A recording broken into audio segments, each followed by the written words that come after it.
여러분 변비가 있을 때 따뜻한 우유를 한 잔 드시면 도움이 된다는 이야기를 들어본 적 있으신가요? 오늘은 이 이야기가 과연 진실인지 거짓인지 한번 파헤쳐 보겠습니다. 안녕하세요. 변한의원의 변건원자입니다. 우유에는 수분과 마그네슘이 들어있어서 물을 적게 먹어서 생긴 변비 환자에게는 일시적으로 도움이 될 수 있습니다. 우유 속에 있는 마그네슘 성분이 장의 움직임을 촉진하고 수분이 부족할 때 우유가 충분히 보충해 주기 때문에 변비가 완화되는 것인데요. 하지만 변비가 단순히 수분 부족 때문이 아니라면 어떻게 될까요? 그때는 따뜻한 우유 한 잔이 큰 도움이 되지 않을 수가 있습니다.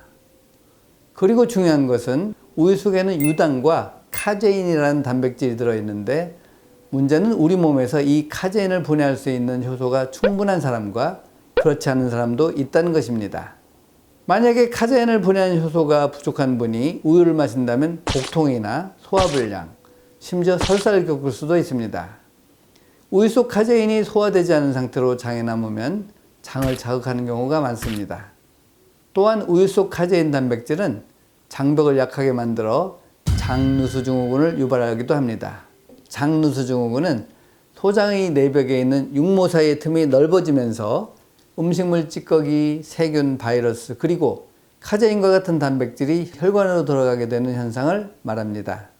이렇게 혈관을 통해 들어온 찌꺼기와 유해 물질들은 염증을 일으키고 이 염증은 소장과 더불어 대장에까지 영향을 주어 장의 연도 운동을 둔화시키고 그로 인해 오히려 변비를 악화시킬 수가 있습니다. 한마디로 우유가 오히려 변비를 더 심하게 만들 수 있다는 것입니다. 그렇다면 결론적으로 따뜻한 우유가 변비에 도움이 되는 것은 진실일까요? 거짓일까요? 우유는 변비에 도움이 되는 것은 부분적으로 진실이라고 볼 수 있지만 개인의 장 상태와 효소 여부에 따라 그 효과는 달라질 수 있기 때문에 무조건 효과가 있다고 보긴 힘듭니다. 그러므로 거짓이라고 볼 수 있습니다.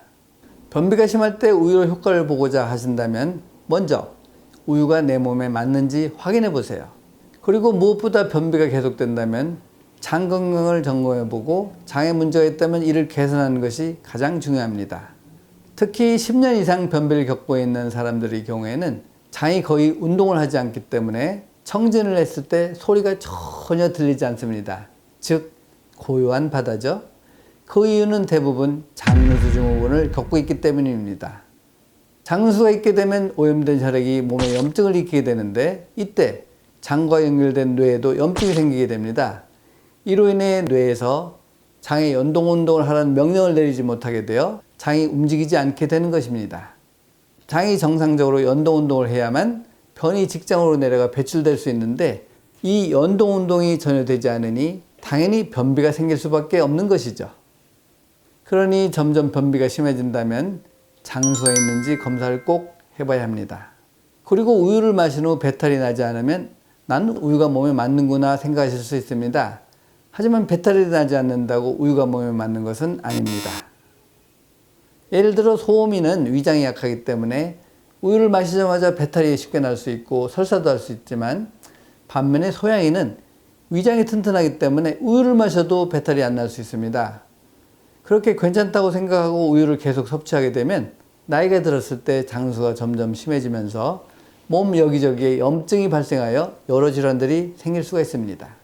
그러니 꼭 우유가 나한테 맞는지 맞지 않는지 검사를 받아보시고 장누수 여부도 확인하여 나의 장 상태를 점검하시기 바랍니다. 그러면 늘 말씀드리지만 장이 좋아져야 몸이 건강해진다는 사실 잊지 마시고 오늘 영상이 조금이나 도움이 되었다면 좋아요와 구독 부탁드립니다.